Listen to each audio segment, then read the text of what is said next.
Welcome to the 21st show of Touring Texas Songwriters with our host, the Long Tall Texan, Mr. Bruno Michel. Today's show features Austin journeyman songwriter Bob Cheevers and is brought to you by the Barrel Brewing Company and the citizens of historic Soledo, Texas. Bob Cheevers was recorded live in front of a studio audience for broadcast on Country Radio Switzerland. Sit back, relax, and listen to the stories and songs of Bob Cheevers. While he's digesting, this guy has a career that spans more than 50 years. He wrote over 3,000 songs. Imagine that. Initially coming out of Memphis, he kind of switched over to California and then had an enlightening, came back to Nashville, spent a lot of years in Nashville writing songs. And finally, in 2008, he got the kind of lightning strike from heaven and came to Texas. So since 2008, he is a member of the songwriter community here and well received, and we're happy to have him. Bob Cheevers, ladies and gentlemen. Cheers.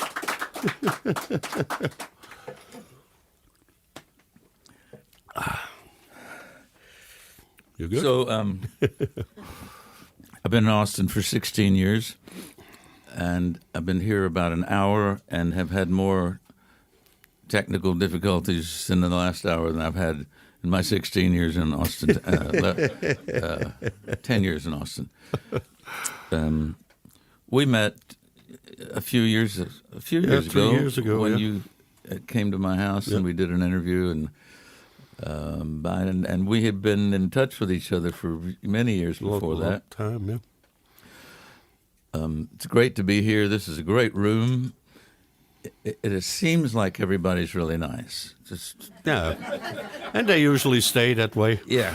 Now, as he said, we met 3 years ago because he put out a special CD box with his, 80 kind of greatest hits out of the 3,000. And so we did an interview for the magazine. And I tried to kind of hook together some different questions than what we did 3 years ago, even though he and I are old enough so we wouldn't remember the questions or the answers anyway. But we'll try. So I think let's start with a song, I guess. Well, first I'm just gonna play a little bit on this guitar. I've been writing a lot in DAD-GAD tuning, which is D-A-D-G-A-D. So it's a sort of an open tuning, and I've known about it for decades, but a friend of mine in England, whose record I'm just winding up, and we're supposed to get it tomorrow or the next day, it's finished. It's a double album of 22 of his best songs. His name is Dave Greaves. Unfortunately, he's dying of what's called MSA. It's a neurological disorder. But he turned so many of his songs are in this tuning, and it's like learning to play the guitar all over again because you have to figure out where the chords are.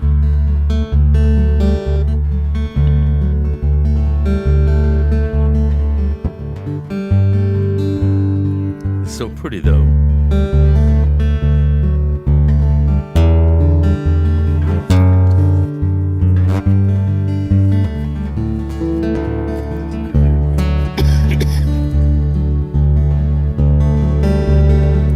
Pretty. Okay, now I need to unplug. I can't play anything in this tuning. Sure. It's always question answer time. I see there's only 4 strings. Is that? No, there's 6. Where? It's those glasses, those bifocals of yours. I just got these glasses. I guess I can't see. Bring him back. Bring him back. You get a refund. Okay, so everybody got the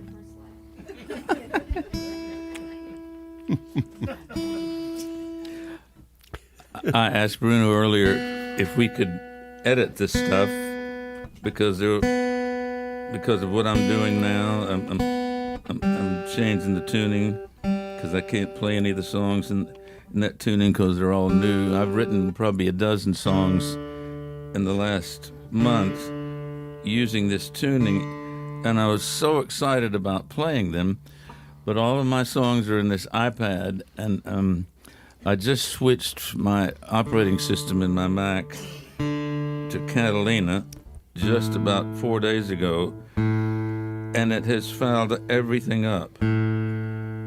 And so I can't play.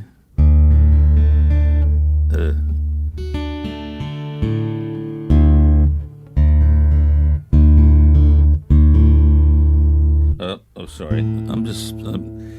Nothing's going right for me today, but it's going to be a wonderful day when it gets started.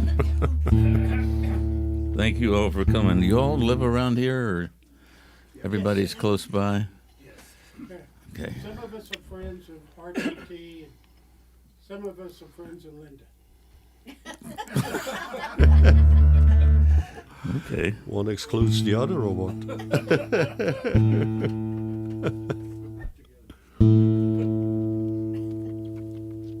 I'll be there in a minute. Just go ahead without me. I could answer questions while I'm doing this. If you got any questions, like So what do you normally play in Austin? I live sort of near Lakeway in Austin, and there are about 4 venues where I play near where we live. One is a brewery, one is at that Oasis complex on the lake. Yeah. I have 2 places there. I play twice a month each. I play the Saxon Pub. I have a gig coming up at Threadgill's. Those kind of places. Green Hall, and that sounds pretty good.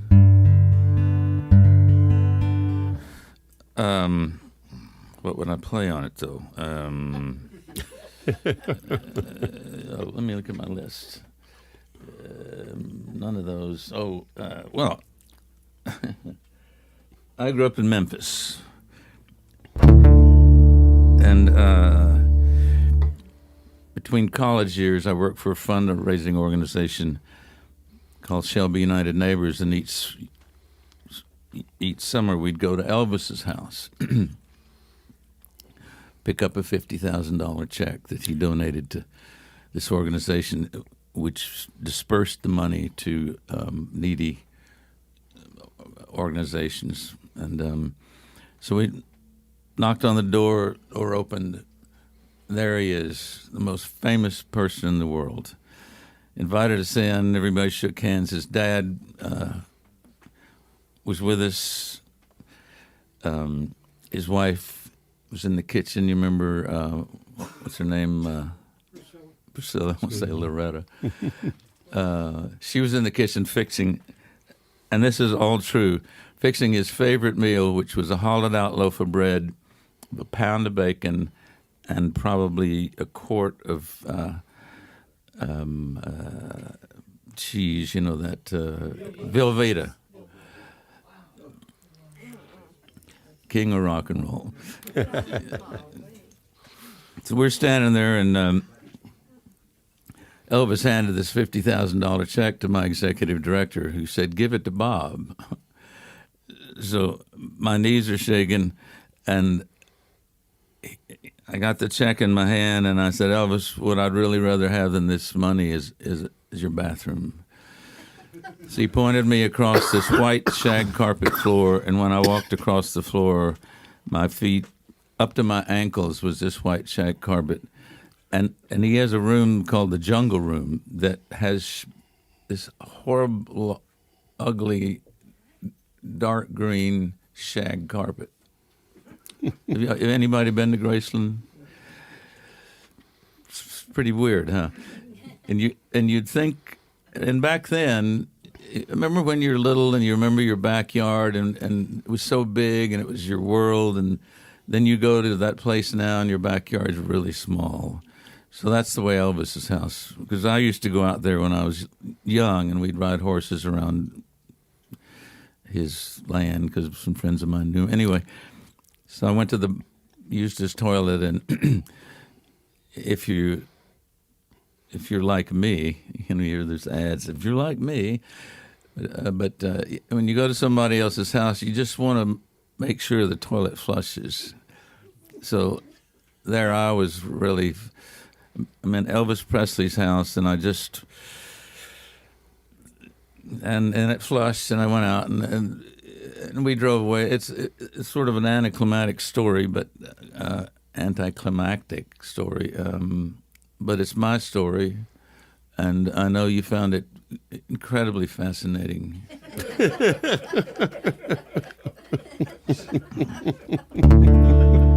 As you will, this song. This is called I Saw the King.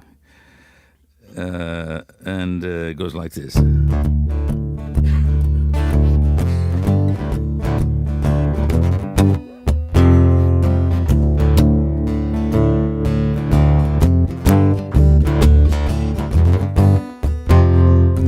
"40 more miles to Memphis, down Highway 51, headed through Mississippi on my Harley Davidson. Just outside of Graceland, I let my motor cool down. Boys, it felt like I was standing on hallowed ground.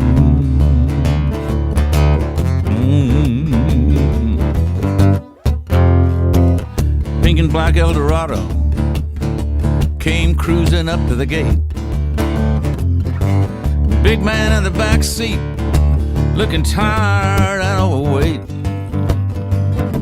He rolled down the window, I could feel time stand still. Forget that moment, boys, I don't think I ever will.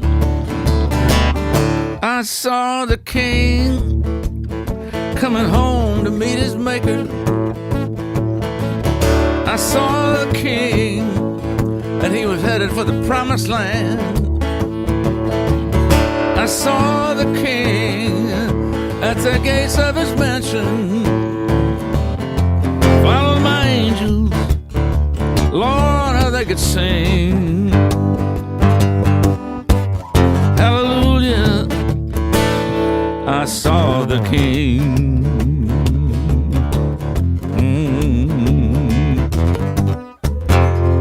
Gate man gave the signal, said let that limousine on through. I could feel the end was coming, not a thing that I could do. On a hillside up in heaven, the music began to play, and the Holy Spirit of Graceland slipped away. I saw the king coming home to meet his maker. I saw the king, he was headed for the promised land. Pearly gates, gold streets, the king at the gates of his mansion. Followed my angel, Lord, how they could sing. Hallelujah, I saw the king. Somewhere down on the Delta, Highway 51, I saw a ring around the sun. I heard the thunder as it rolled across the sky, and I knew it was time for me to say goodbye. So I did. Goodbye, big man.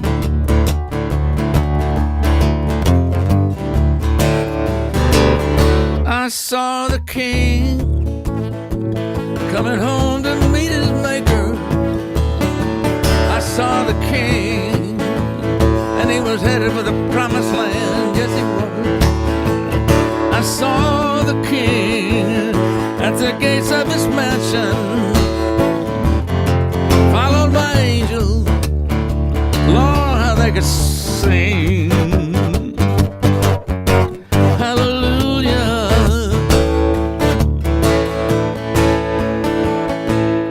I saw the king.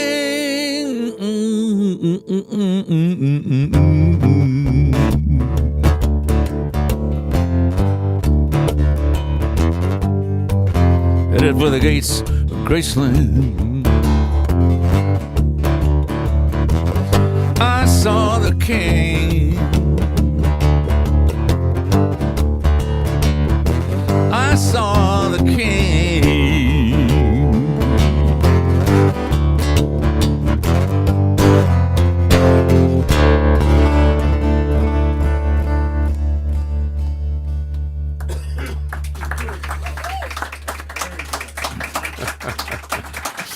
Thank you.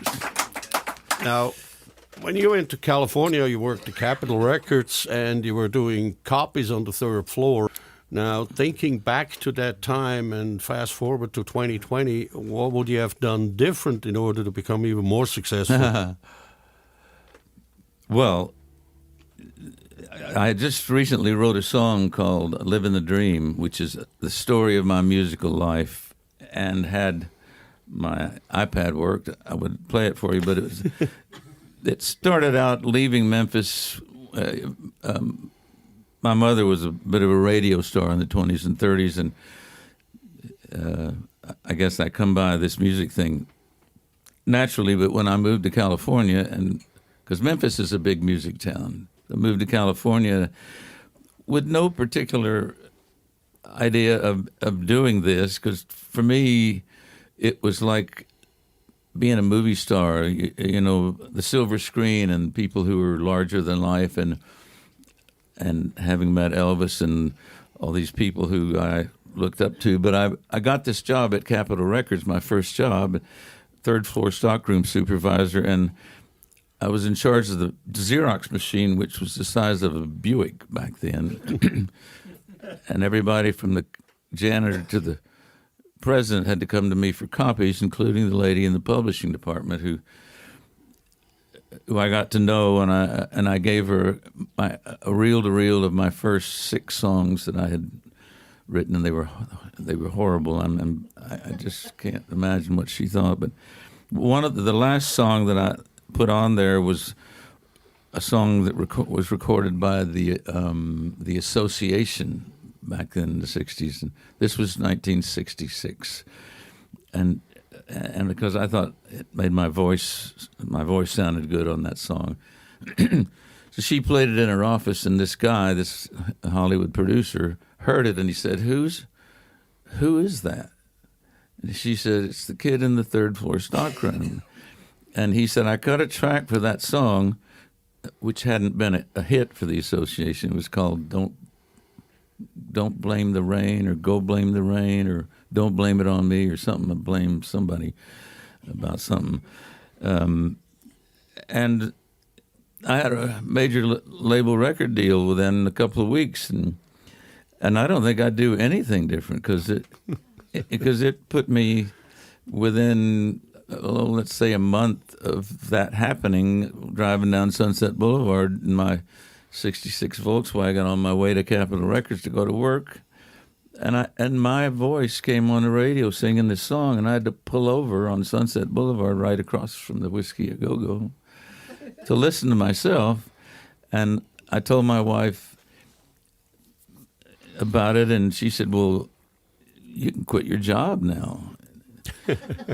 and she said, you quit your job and write songs, and I'll get a job, which she did. And we were living on the beach in Southern California, and I'd get up in the morning. She worked for CBS television, which was great. She was in charge of the department where all the stars would come in and they'd okay their photographs that had been taken when they were performing at whatever show they were on. So we got to go to all these great CBS shows, the Smothers Brothers and Glenn Campbell and whatever. I don't know whether I'm getting way off the topic, but this is my I don't know if these stories are true, but they happened to me, kind of a thing. And so that began my career as a writer for real, and I had Neil Young and Joni Mitchell's manager became my manager, and I got to sleep in Joni Mitchell's bed and write songs on her piano, and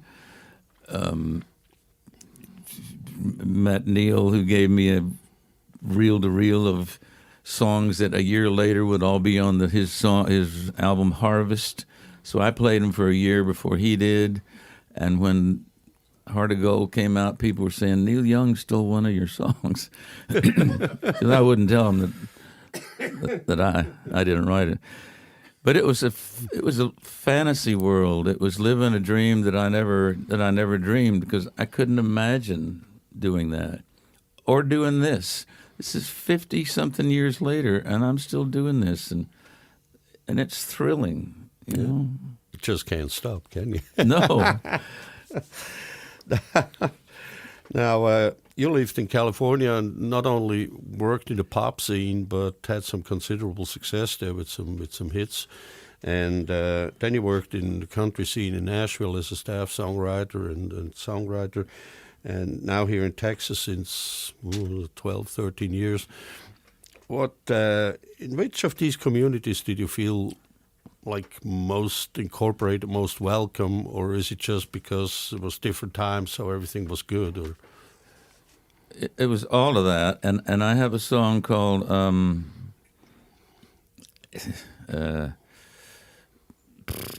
well, what it's about is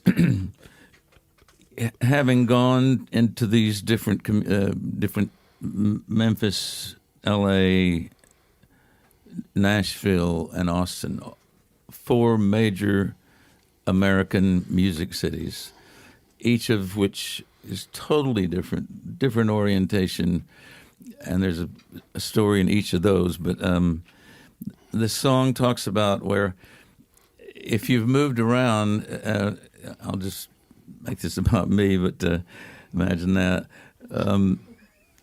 When I would move into a town and making new friends, and there are these groups of people, let's say cliques, if you will, or and I noticed it here in Austin more than before, because I just have some experience behind me now. But there's these, let's say, half a dozen at least cliques, musical cliques, in here, but everybody knows each other.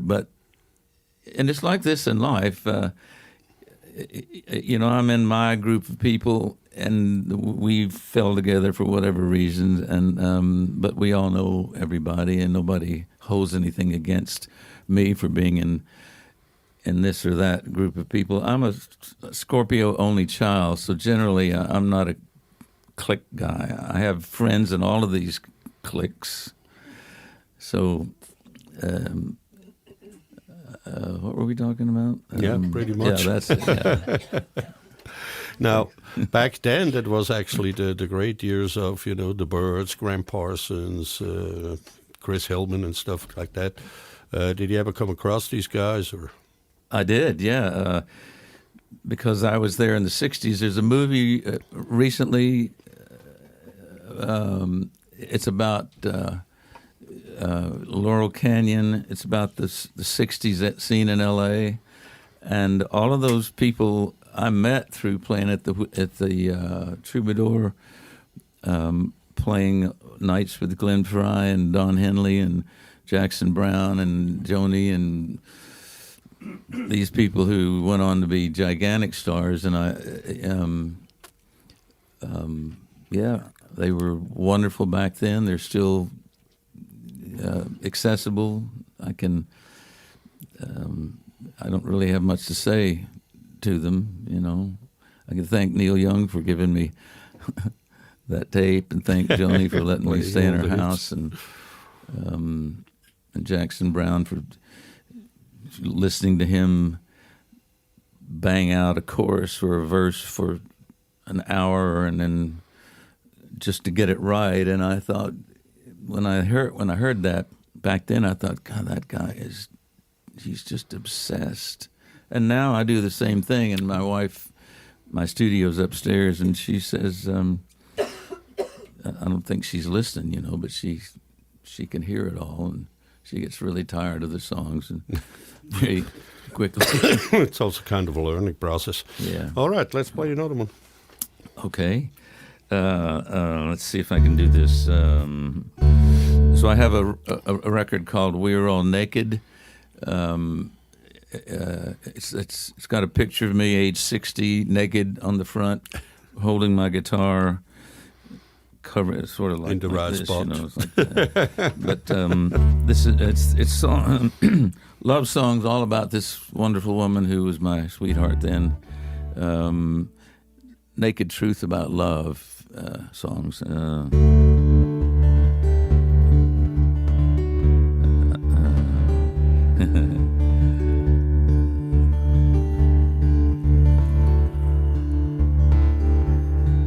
Little Billy told a lie to his mom and dad. Late that night, he felt so bad. Found the courage to face his fears. Told the truth, cried big tears. Mama said, son, I'm proud of you. Then she told him a story that I'll tell you. Said we are all naked beneath our clothes, below the surface where no one goes. Behind the veil, deep down, there's a place where the truth is always found. You can fool the world, you will know. You can hide the truth, but it'll show. You can act like an angel, smell like a rose, but we're all naked beneath our clothes.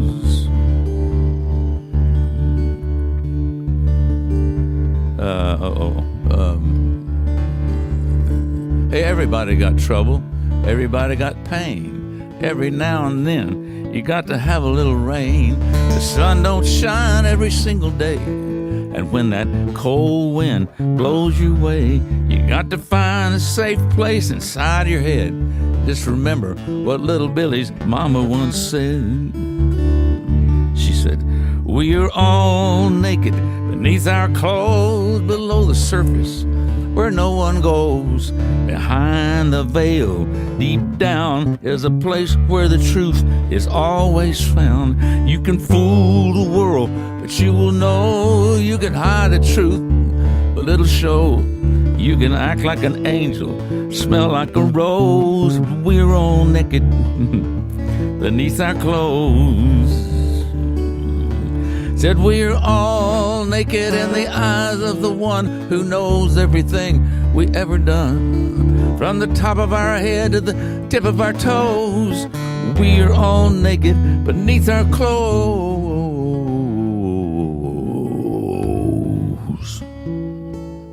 Now little Billy, now little Billy, what happened to little Billy? Where's my iPad? Anyway, little Billy's dad says something, and Billy answers, and then it kind of goes into, we are all naked beneath our clothes, below the surface where no one goes. Behind the veil, deep down, is a place where the truth is always found. You can fool the world, but you will know. You can hide the truth, but it'll show. You can act like an angel, smell like a rose, but we're all naked beneath our clothes. I said, we're all naked beneath our clothes. Said, we're all naked.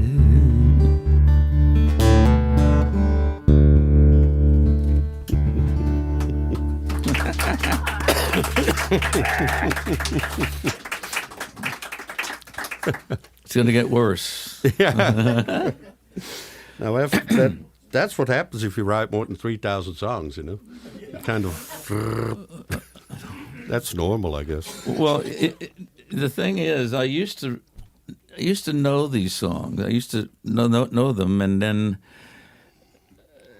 I started writing more, and I was telling from my house to here, I talked Skype to my friend in England who's dying, Dave Greaves.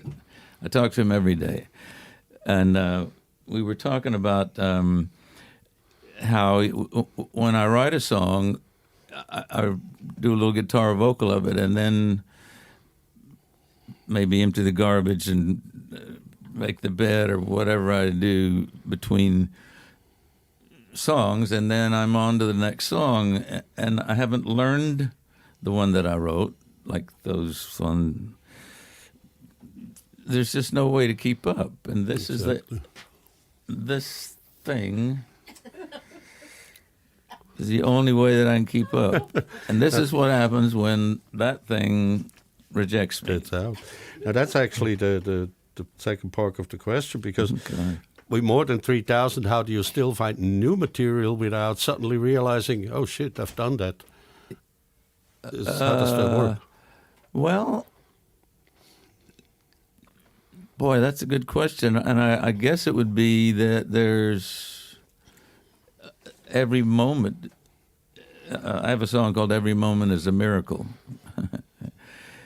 and every song is, and I think every feeling is. While I may have the same emotions or have been through similar situations,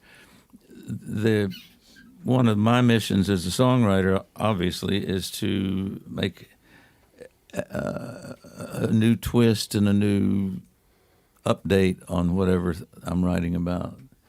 And I've been fortunate enough. Some people can't do it. And you could find 100 songs of mine that sound like another 100, you know.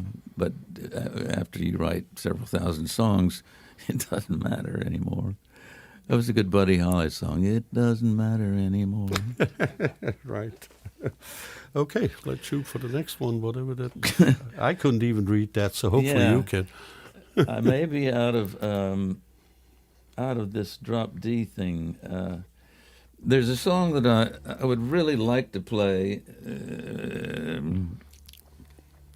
So can I just play a little bit of it and Sure. get through as much of it as I can?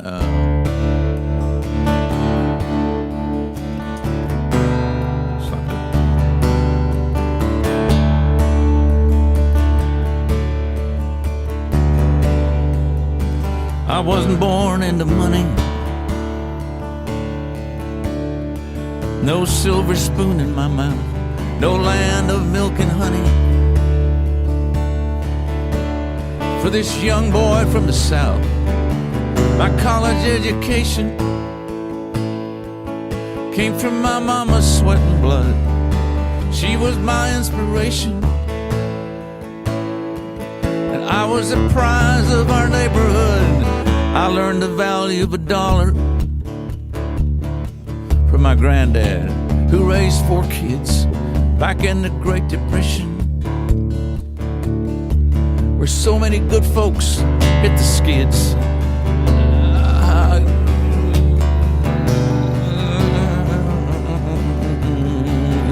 So let's see if I can do the chorus. I am a patriot, born in the USA. I am a patriot, and that's all I can remember of that song.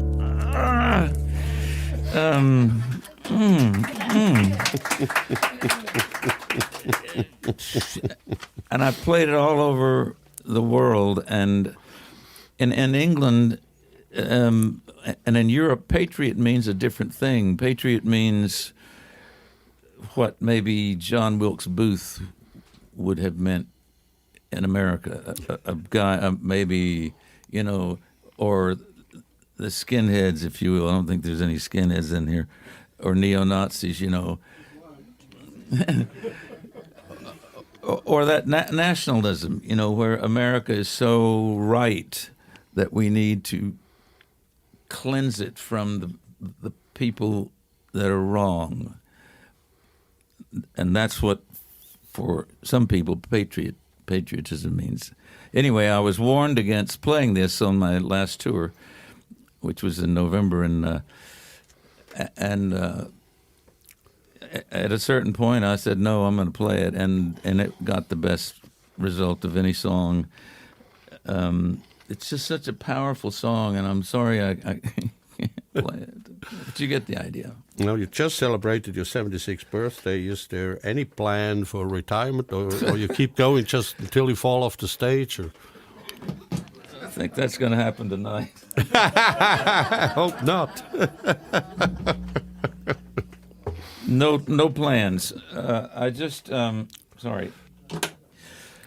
Last year was a really bad year for me health-wise. I had major spine surgery and major hand surgery within a month of each other, and it's taken me a year to get back sort of to level. My back will never be the same. I can't do a lot of things that I used to be able to do. My hand works. I can play, so that's good. I just got out of 5 weeks of pneumonia. My ear went deaf in this ear. They had to lance it and suck the stuff out, and I had to cancel my double hernia operation.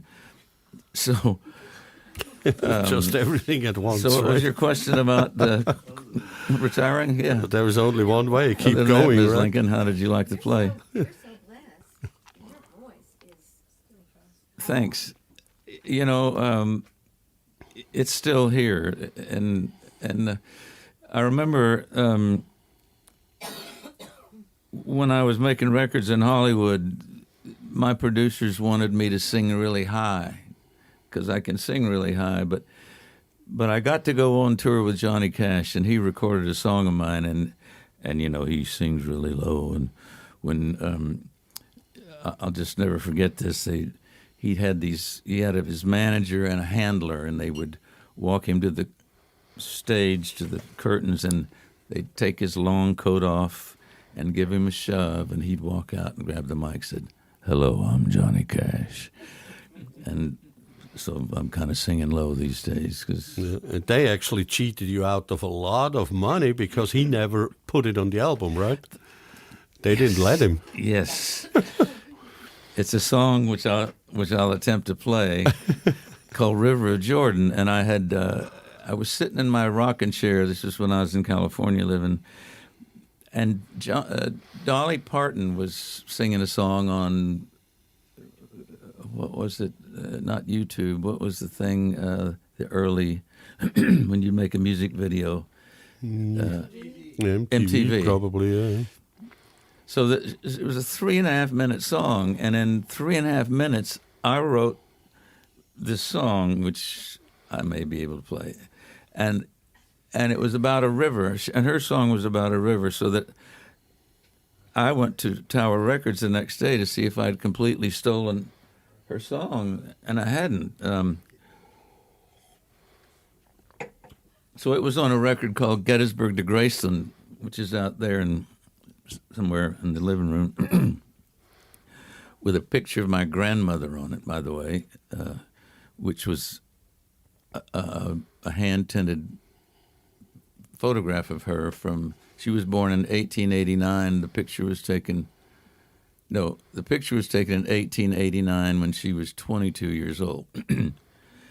She's a beautiful young lady, and after I'd moved to Nashville, or when I moved to Nashville from California, where I had a publishing deal with Criterion Music, and the other writers in Criterion Music were Jackson Browne, Lyle Lovett, Rodney Crowell, Roseanne Cash, some really big writers than me. Where was I going with that? Yeah. So when I moved to Nashville, where most of those people lived, Jackson lives in L.A., but my publisher said, "I want you to write for the country market." So that meant writing 3 minutes and 20-second songs. You have 15-second intro. By the first minute, you're into the chorus. Second verse has to go somewhere. There's a beginning, middle, and an ending to the stories, and then you're out in 3 minutes and 20 seconds. It's like writing. It's just impossible. No, it's not impossible, because I've learned to do it. But after about a year and a half, he said, because my country songs written for the country market were weak versions of what he wanted me to. He wanted me to write hit songs, radio hits. I went into the Warner Brothers record company and played. He said, play me your best song. So I played him. I gave him a cassette, and he put it on.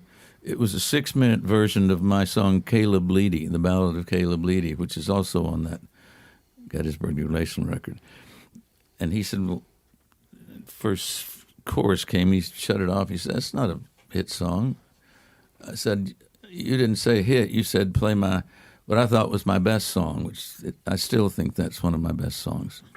I think every writer has several masterpieces. I have the Ballad of Caleb Leedy, Old Soul. I forgot to put that on there, and maybe another one. Anyway, so my publisher at that point said, a year and a half later, he said, I want you to go back to writing Bob Cheevers songs because that's where your strength is, and that's why I hired you. Big albatross off my neck because I was trying really hard to write things that weren't natural for me. And so I went back to writing songs that I wrote naturally and made the record Gettysburg to Graceland, which was a big record for me. And Johnny Cash's manager heard River of Jordan, and Cash recorded it. I remember being in my studio in Nashville, and my wife and I were having this argument because when we moved there was this 5-year plan. It takes about 5 years to connect the dots, climb the ladder, get somewhere, make something happen. I was sitting at the table. She put one ads in front of me, and I said, what's this? And she said, well, it's one ads. And I said, what do you mean? And she said, well, it's been 5 years. I said, so you're saying I need to get a job? And she said, well, yeah, you said 5 years. And I said, well, it's not exactly 5 years, it's give or take. So we were down in my studio, and we were almost coming to blows about this 5-year thing, and the phone rang. And it was Keith Sykes, one of my friends I grew up with in Memphis, who was pitching my songs, and he had pitched this song, River of Jordan, to Johnny Cash. And so Keith, I was trying to fight my wife off, and Keith said, Bob, Cash is recording your song tomorrow. Thanks. On the phone, told her we're dancing in my studio. Everything's fine. So a year or so went by. Cash, after that record was made, he went to wherever the promised land is, on a spiritual quest, and he came back with a completely different idea of what he wanted to do. So he shelved all the songs on that record, and my song never came out. And I talked to Buddy Cannon, who produced that record. This was 1999, 98. He can't find it. I think Cash's family has the tapes and stuff. So, that's what you call bad luck. Very disappointing, but I got to go on tour with him, and more sadly for him than me, one night he dropped his pick, and he'd been over to pick it up, and he fell over, and that was the last show that he ever played. Mm. And so there went his career, and it sort of put a dent in what I thought could open a lot of doors for me. I'm not holding that against him. Not anymore. All right. Should I see if I can play River of Jordan? Yeah, let's shoot for another one then.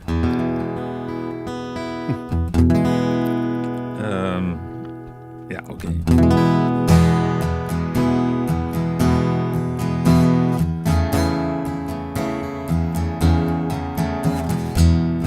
help me if I forget this. Help me, God. There's a river that flows outside Atlanta, down through the backwoods, Louisiana, into the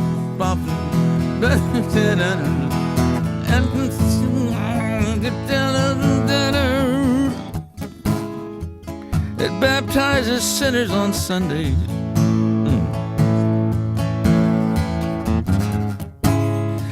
And it flows all over the world. I'll get the chorus. River of Jordan, fountain of hope, take all the sorrow and wind like a rope through all of your grace, right through this garden. Wash all our sins away in the river of Jordan. And the bridge is something like this. And we pray for a better understanding and for love and peace all over the world. River of Jordan, fountain of hope, take all our sorrow, wind like a rope with all of your grace. Grant us a pardon, free us today on the banks of the river of Jordan. Part of it, anyway.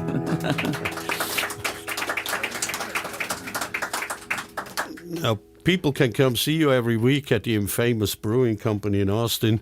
Do you prefer like these regular gigs versus some kind of random stuff because it kind of guarantees a regular check, or Some kind of, what was some random stuff? yeah, the random gigs that come in? Well, I love to play. One of the problems that I'm having now, my doctors don't want me to stop. They want me to retire.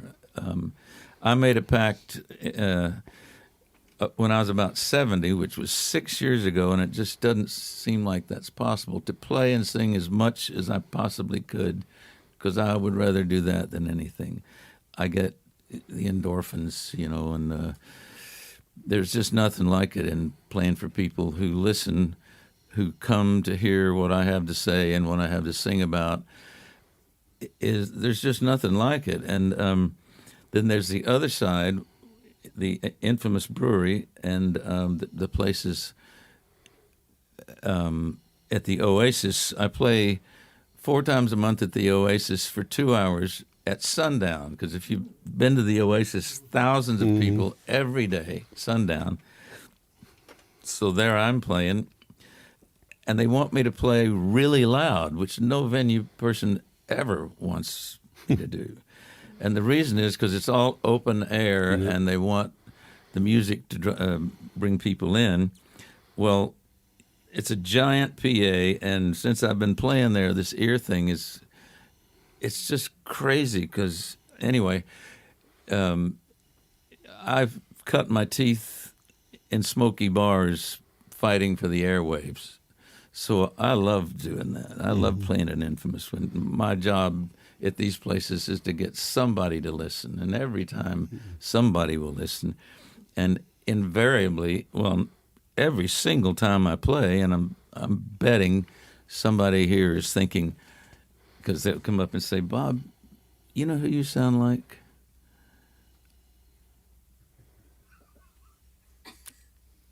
Anybody?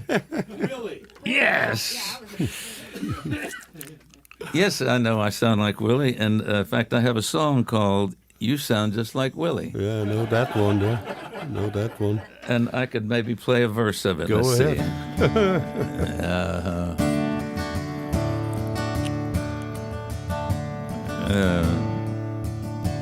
Oh, maybe not.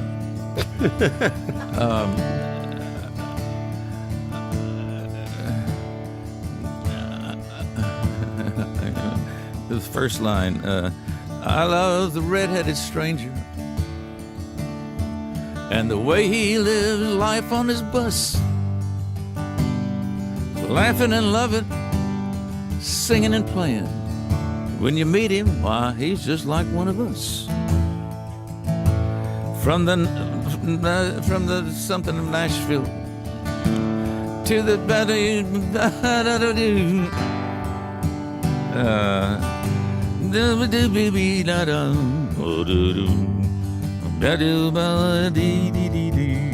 I can just sing the chorus, Lord. When I sing, people say, you sound just like Willie. I don't try to do it, it just comes out that way. How often I hear, you sound just like Willie, but I'm a Tennessee hillbilly, and I smile when folks say, you sound just like Willie.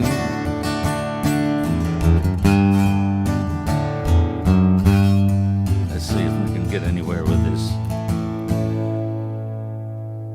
No.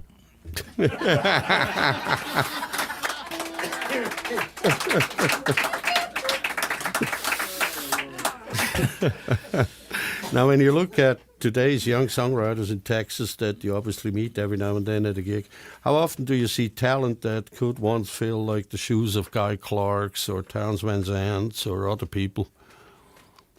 Rarely. My favorite songwriters are Kevin Welch. Mm-hmm. Yeah, but he's Walt been around Wilkins. for 35 years. And those two guys, Walt's from Texas. When I was living in Nashville, have you ever heard Walt Wilkins, anybody? Yeah, sure. We were friends in Nashville, and when he was going to move back to Texas, we all said, why? Yeah, he moved back in 2005, I think. Yeah. And of course, when I moved here, and I found out why he moved back, because the music scene is having grown up in the music business. For me, living and working in L.A. and living and working in Nashville, somebody's always looking over your shoulder to make sure you're writing the right stuff, and if you're an artist, that you're looking right, and that you're.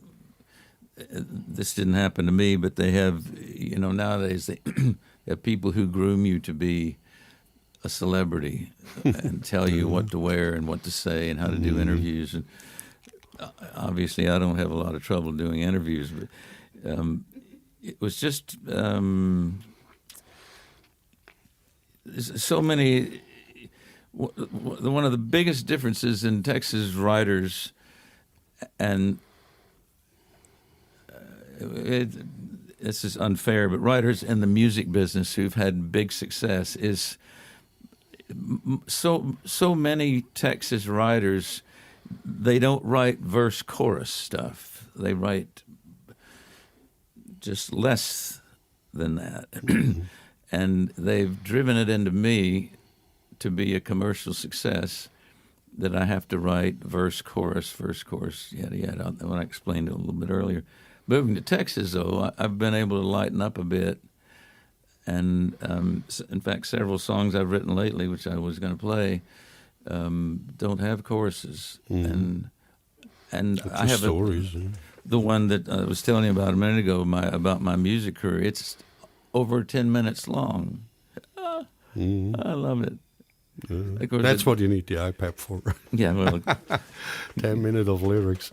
But that's exactly the problem that you describe. The people groom these up-and-coming artists, and they all sound alike, they look alike, they got the same studio musicians. It's just nuts.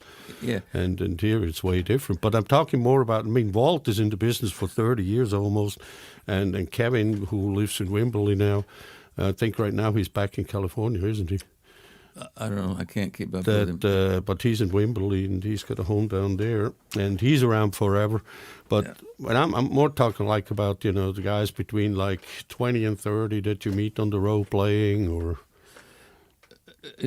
What about 20 or 30? Or like talents where you can say, yeah, these guys are really up and coming. They could actually develop into something. I see. I don't really meet many people. musicians, and I'm always playing. It's funny here in Austin, really anywhere I've lived, because most of my friends are musicians and they're always playing like I am. I don't get to see my friends play, and they don't come to see me play, and it irritated the hell out of me, and it still does sometimes. But I just have to remember, well, they're playing, and when I'm not playing, I don't want to go anywhere. I want to stay home. Mm-hmm. So that's that part of it. Okay. All right. Let's play another one then. Okay. I might know this one. This is called When the Leaves Turn Gold, and it's also on that We Are All Naked record. And I've told this story a million times, and my wife thinks that it's a dumb story because it doesn't have it's climactic. And but this girl, Suzanne, we were together for 5 years. She loved me, but she wanted a rich me. And about every 6 months, she'd break up with me and put herself back on the market. And nothing happened, and she'd come back to me, and I loved it. So the first time that happened, I mean, it devastated me. And so when she took me back, and we're still dear friends, and one of the great things about me, if you want to know just one great thing, is that all the women that I've loved and who've loved me still love me, and I still love them, and that's rare. And almost every single one of them, when I'm with them, they don't like it because of these other women who I've loved and still love, until we're not together anymore, and then they're really happy that we still love each other. But you're lucky not all your exes live in Texas, That's right. In fact, none of them. Only, I hope this one isn't my ex. This is my third marriage, and she's a Texas girl, and she's 24 years younger than me. She's just turned 53. So she said, one of the things that she said, one of the most wonderful things anybody has ever said to me is, I want to take care of you when you get old. This was 8 years ago when we got together. So, needless to say, recently I said, okay, time has come, because this last year it's just been devastating for me, and she can't hear what my doctors say. They say retire. She says, Bob, work harder, because she's got a 6-figure job, and I don't know why she worries about money. And I guess there's the thing about, well, it's that white knight thing, you know. Somebody is going to come along, and she was with a fucking multi-millionaire before she was with me, but she didn't like him, and it didn't care about the money, and she doesn't care about money, but she wants me to make more money. I don't know. But she wants you probably to keep busy too, because otherwise, you know, when you stop doing what you love doing, then, you know, what do you do? I'm in the studio every day of my life, 8-10 hours a day, doing what I love and making money. I mean, it's not like I'm not making money. It's just I'm not making as much as I used to make. She's Everybody making more does. than she ever made, and more than I ever made. Anyway, this is a song that I played when Suzanne took me back, and I played her this song, and I said, man, I'm so excited, and I just wrote this for you. And she listened to it, and she said, Bob, you sure have an imagination. So that's the biggest laugh I've ever gotten. And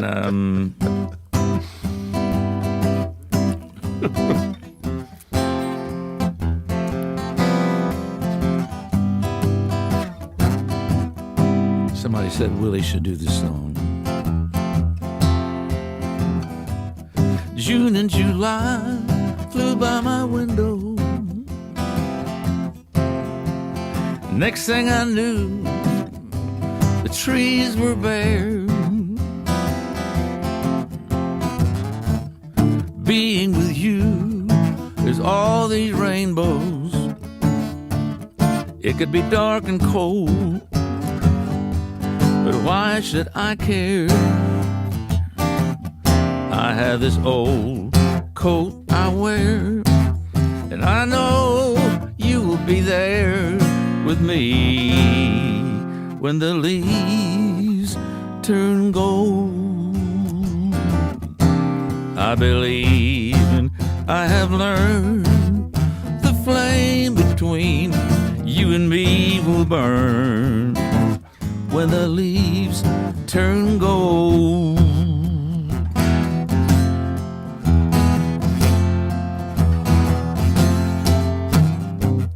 You read your book, I play my piano.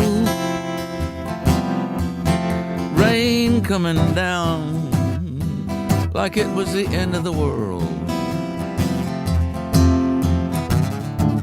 You give me that look like, where did the time go, baby? My head answers, I don't know. But my heart says I love you so. We will grow old holding each other when our story is told.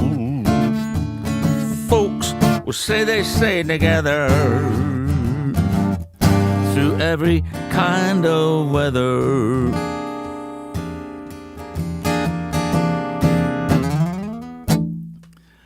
I have this old coat I wear.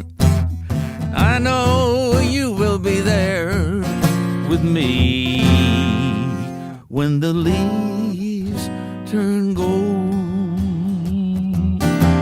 I believe in, I've learned the flame between you and me will burn when the leaves turn gold.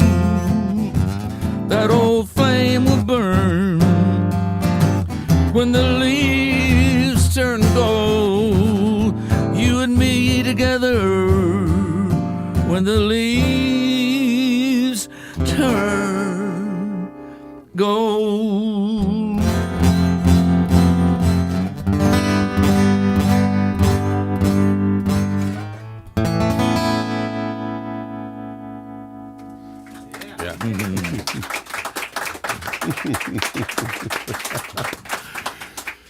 Got through the whole song. Right. Now, a few years back, you put out the CD collection, 50 Years, and for anybody who hasn't got it, it's like 80 songs across his 50-year career. It's a pretty good CD box.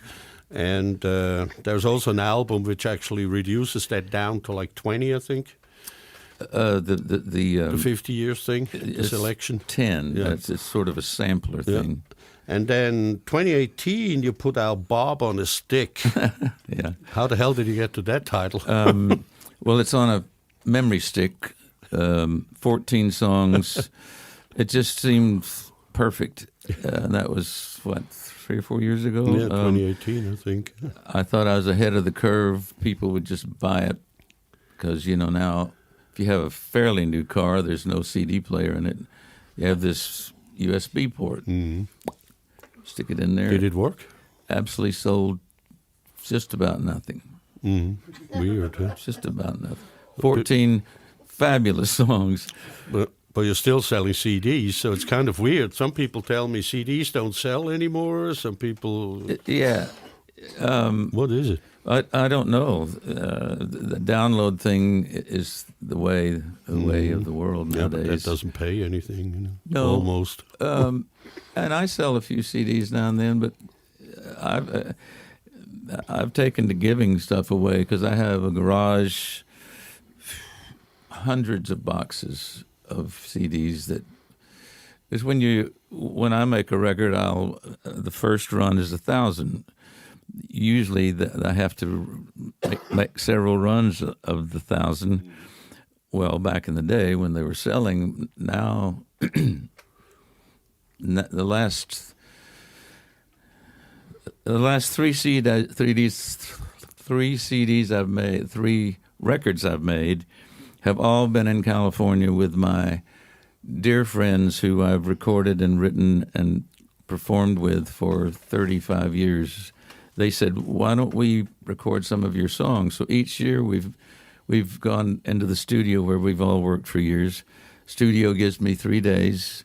8 or 10 of my best friends who are fabulous musicians and singers come in, and I send them like 15 songs to think about and listen, and none of that, they don't learn the songs. They wait till the day we get in the studio. They may write out a chord sheet, but they don't learn it. We just play it on the spot. We run it a couple of times, then push the button, and it goes right into the computer to a stereo program, and there's no fixes, there's no mixes. It's just all live, and it's one microphone, an AEA R88 ribbon mic, for those of you who are microphone savvy. Junkies. It's right in the middle of the room. It's a microphone about that big. It's actually got 2 microphones in it, and they face, that way, and they're 360. So we sit around it, and the engineer guy will place us all so that it sounds right. So those are all downloads, except for that Bob on a Stick, which is actually a download too. But if you got a car with a USB and you're really poor and you just would really like to take home one of those, in fact, any of those CDs out there, take them with you. No, of course, unless you want to support an artist whose wife wants him to make more money. There's that. Exactly. Now, is there any kind of new project coming this year, or what's the idea? Except the Los Angeles thing. I was telling Dave Greaves on the way here, I want to make a record of these Dadgad songs. And he and I've known him 20 years. He was an extraordinary musician, and I didn't find out he was a songwriter till I visited him in November. He lives in Scarborough, England. You remember that song, Are You Going to Scarborough Fair? Yeah. I didn't know where that was, but it's in England. He lives right on the edge of the North Sea. You can walk across the road to the North Sea. On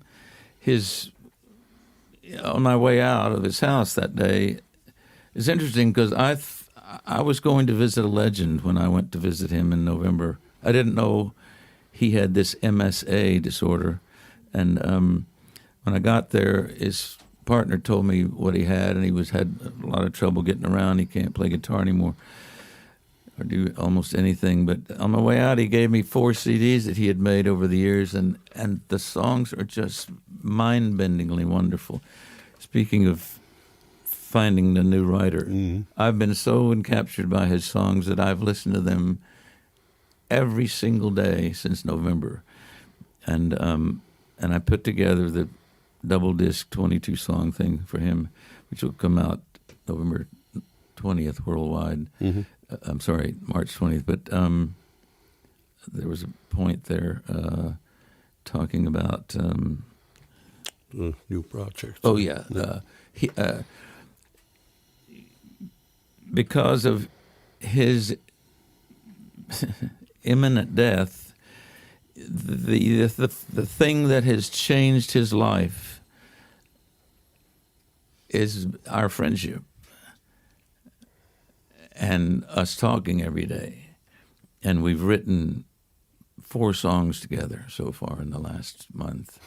And we've made a pact to write 10 songs and make a Dave and Bob record. So cool. That would be good. Wow, that choked me up. Yeah. I understand. All right, let's play another one.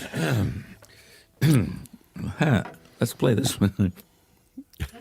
That's your rag. These are... That's not his girlfriend's. No. It's about this song, which is a big cult hit in Europe. And so the ladies... They know it's coming because they come to. This is one of the reasons they come to my shows. It's funny.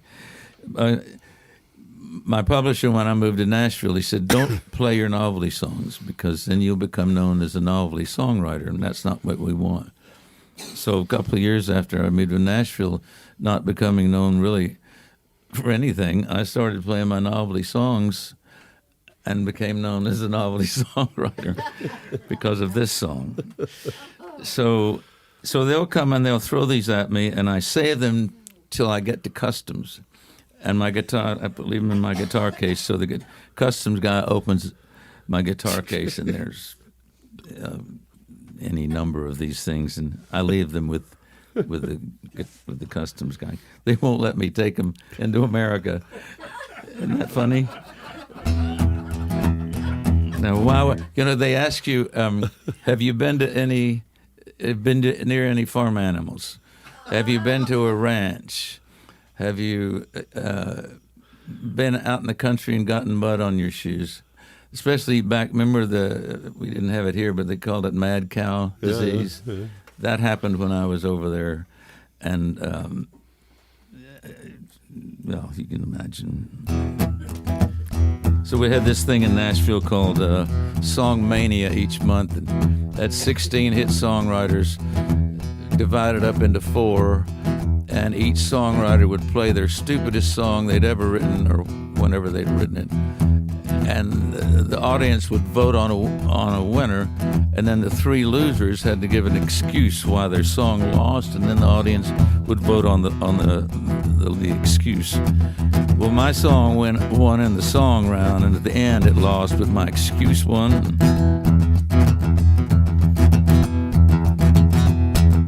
Maybe it was something in the water from the town of my youth that accounts for the weird little habit some folks call uncouth. Started back in high school, continues today. My thing about undergarments got a little carried away. Well, underpants, I love my girlfriend's underpants. I just love my girlfriend's underpants. I dig through her dirty clothes every time I get the chance. Try 'em on, do a little dance. Yeah, I love my girlfriend's underpants.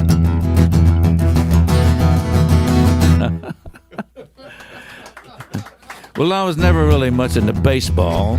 Had other things on my mind, thinking about my girlfriend and what covered her behind. You see, I had this reputation. It was hard to explain. I was born with this condition called lingerie on the brain. Well, underpants, I love my girlfriend's underpants. I just love my girlfriend's underpants. I dig through her dirty clothes every time I get the chance. Try 'em on, do a little dance. Yeah, I love my girlfriend's underpants. The first time she dropped her linen in the hamper by the bathroom door, I just stood there grinning.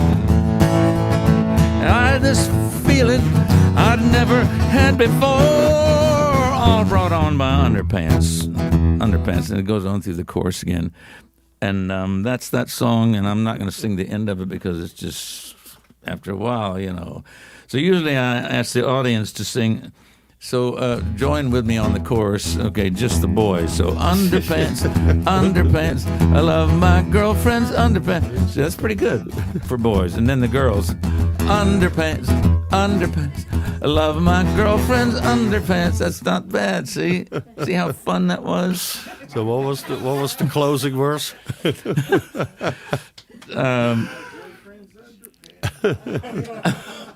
Who said that?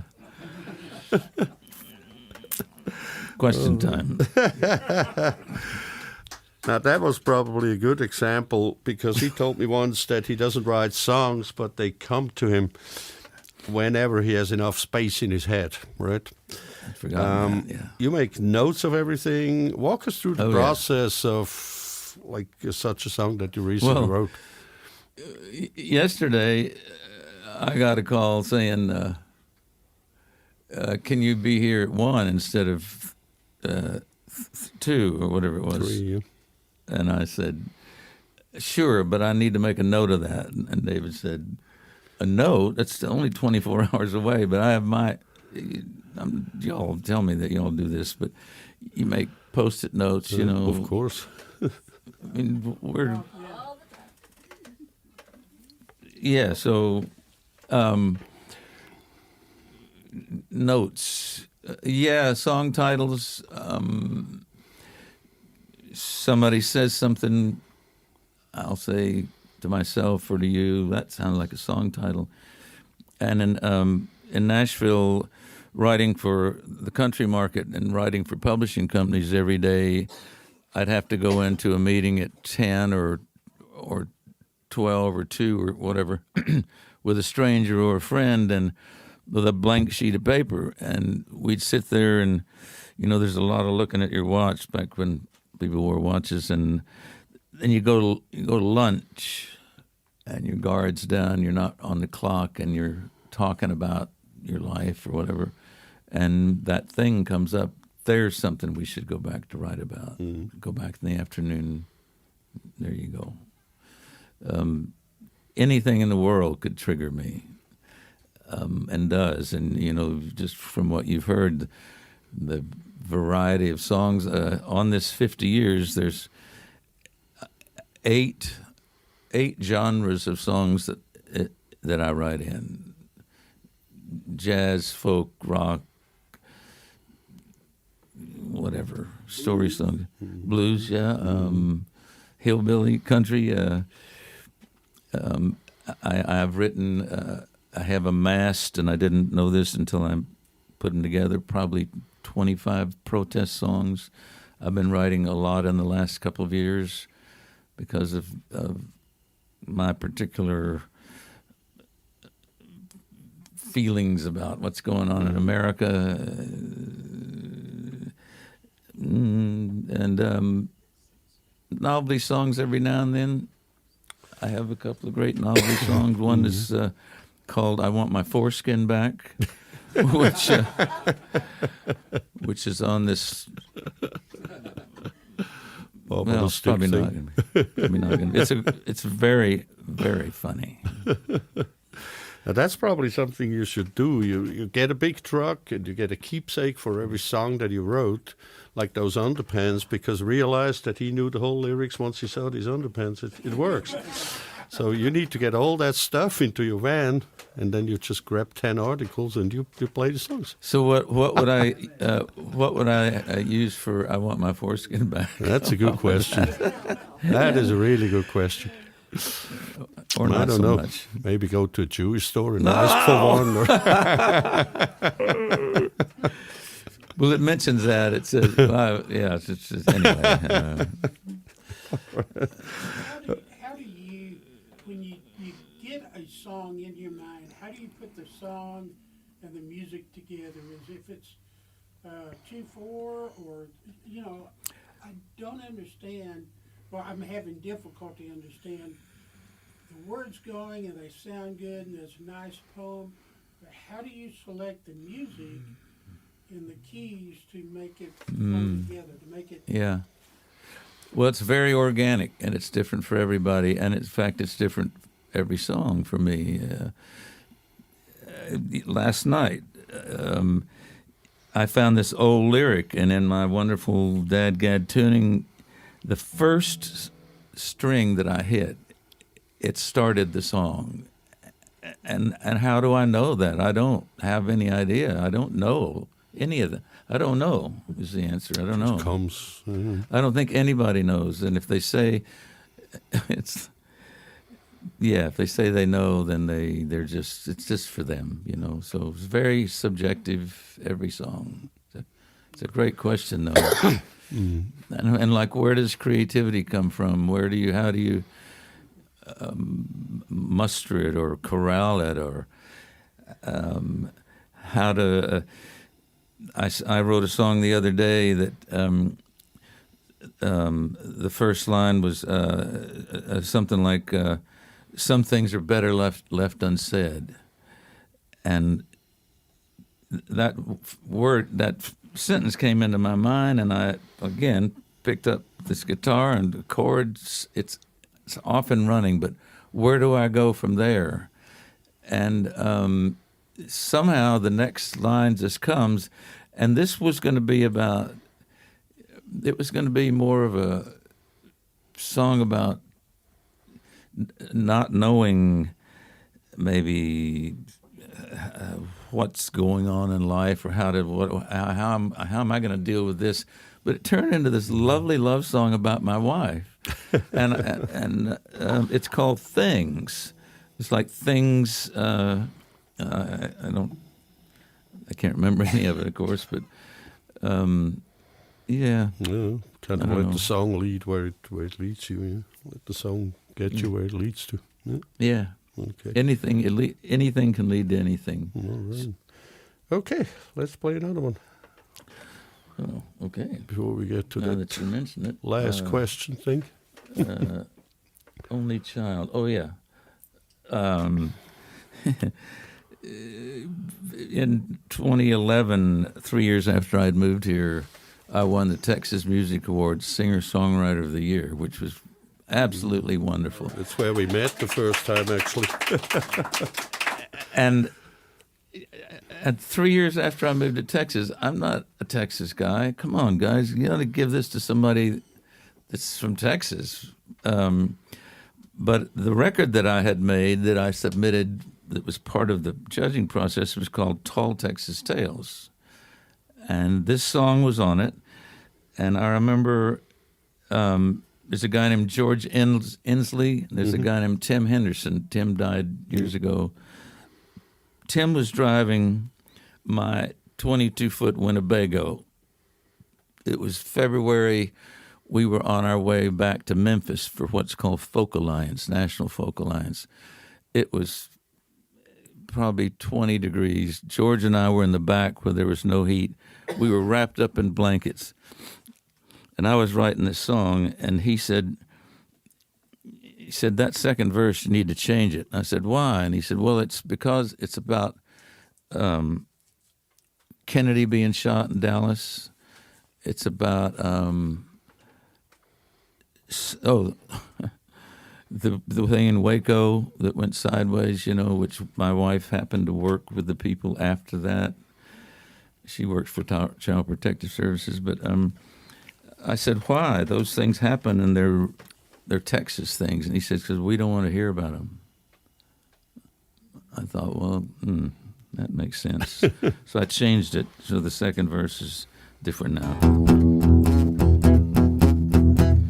And I was telling my friend Dave on my way over here, driving up Highway 35, which is just a nightmare. And he said, how? He said, doesn't that go all the way through Texas? And I said, well, I think it goes from San Antonio to Dallas. Much up to Oklahoma. Does it go past Dallas? Oh, yeah. Where's it go? Yeah, way up Kansas, all over. All up. It's sort of like Highway 5 goes from Santa Monica to, was it Miami or Fort Lauderdale, Yeah.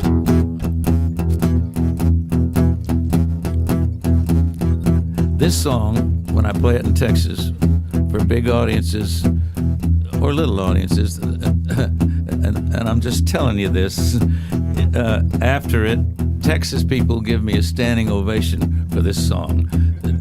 Don't do it now, but anywhere else, Texas, and for me, before I moved here, Texas didn't mean anything to me, except a bunch of arrogant people who think they're better than anybody else. In Texas, everything's bigger. True. And then I moved here, and year after year, I've been getting it. And Texas people are wonderful, and I love the idea that Texas people feel that way about their state, and it's like nowhere else in the world, really. That's just what I think. Okay. There's a stretch of open highway called I-35. Takes you straight through Dallas if you manage to survive. The small-town state troopers who drive that interstate, clocking 18-wheelers and checking them for weight. Hurricanes hit the Gulf Coast, part of Galveston disappeared. T-shirts saying, keep Austin weird. Texas is an only child, a real lone star, but you can be her friend no matter who you are.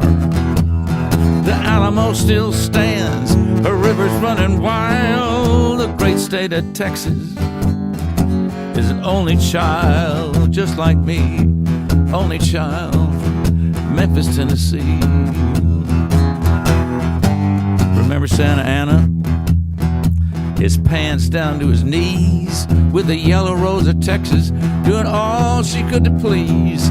Towns with names like Waco, towns who found this fame, singing about banditos, Pancho and Lefty were their names. Davy Crockett, Hoodoo Wars, Tales of Texas Gold. Then came Buddy Holly, and the rest is rock and roll. Texas is an only child, a real lone star, but you can be your friend no matter who you are. The Alamo still stands, her river's running wild. The great state of Texas is an only child. Lone Star Independence, alive and well today. Life is bigger here, that's what people say. The sound of the deguello turn young boys into men. Longhorns and the goal line of Texas A&M. Willie's on his tour bus and he is rolling up a... He could get his hair cut, but what would be the point? Faded red bandana, beat up old guitar, singing Whiskey River while Kinky smoked cigars. Legends from El Paso to the Louisiana line. Forget the days of Georgia on my mind. Texas is an only child, real lone star, but you can be her friend no matter who you are. The Alamo still stands, her river's running wild. The great state of Texas is an only child. The great state of Texas, where is it? Is an only child. Yeah. Texas music. Yeah. Thanks. All right. So, as usual, before we go to the last one, we ask the people here if they have any questions for you.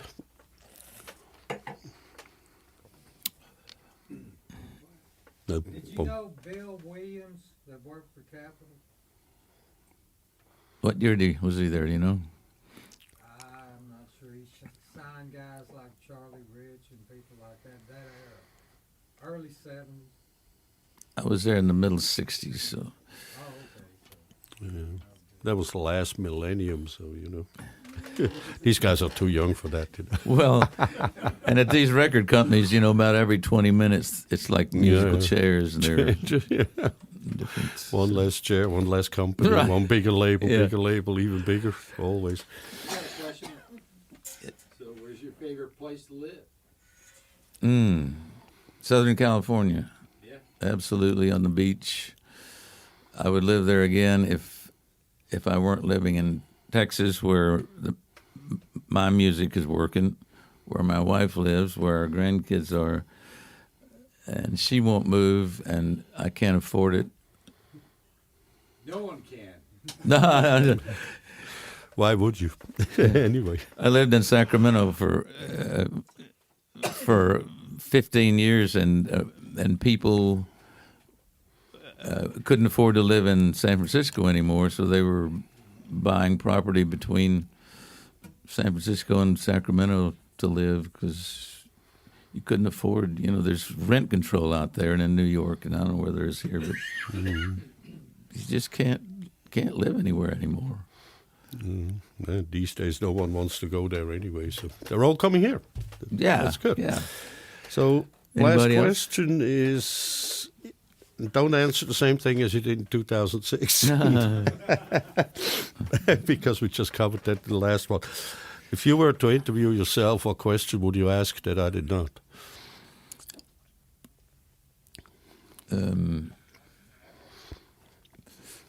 Are you as happy with what you're doing today as you, what would make you happier about your career, or your career since it's music?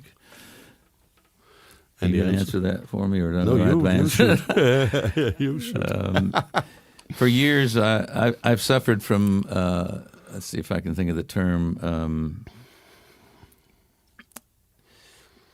Syndrome.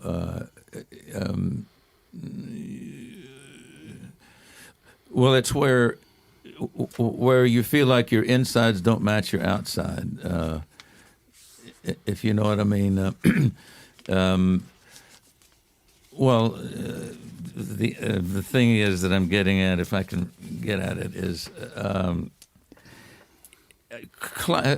this ladder. You get to it, and this is about life generally, but you get to the next ladder, and my second wife was a hospice nurse, and she explained it this way: life is a series of boxes. When this box fills up, you drop into the next box, and it's empty, and you have to fill it up, and then it goes on like that. And that's one of the things I've discovered. And each box that I drop into, or maybe when my box is filling up, I wish I could. Like, I think of my friend Ray Wiley Hubbard, or Kevin Welch, or Walt Wilkins, people who I just love, and they're great guys, and they're friends of mine. I don't think my stature is as big and as wide as theirs is. And then I have dinner with Ray Wiley Hubbard, and he says, Bob, I'm the poorest famous guy you know. So, everybody's got their cross to bear and their albatross, and I think I've finally gotten past that, where I'm not wishing that that I could be where somebody else is, because where any of us is in life, there's always somebody below us and above us, and always something to look forward to and to be thankful for that we're not there anymore. So, all right. Hey, Good. Thanks, y'all. Let's play the last song, man. One for the road. You have one more to go. Okay. I'm ready. One more to go. Oh, one more song. Yeah, the final song usually. Oh. Now. Okay, let me think this is what fits. I can't read that. Let's try this.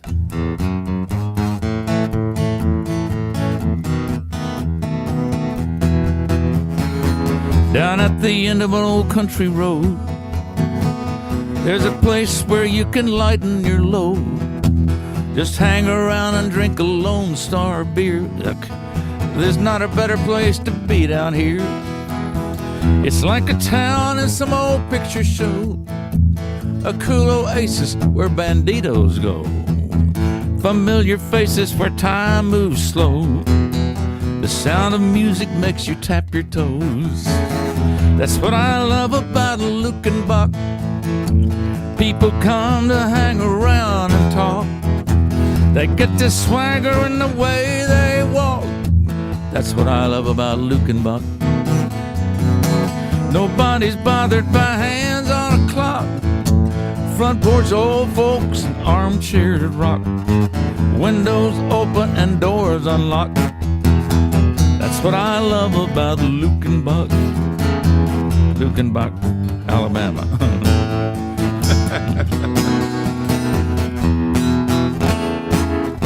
I spent a month here on a Sunday afternoon, howling at the Texas moon, watching the sunrise with my beautiful girl. There's not a better place to be in this world. The human race has a long way to go. And just in case you wonder how I know, I've been to Lukenbach in early spring. It's paradise, folks. It's the real thing. That's what I love about Lukenbach. People come to hang around and talk. They get this swagger in the way they walk. That's what I love about Lukenbach, Lukenbach. Nobody's bothered by hands on a clock. Front porch old folks and armchairs rock. open and doors unlocked. That's what I love about Luke and Bach. Windows open and doors unlocked. That's what I love about. That's what I love about. That's what I love about Luke and Bach. Now I prefer Shinerbach or Ziegenbach.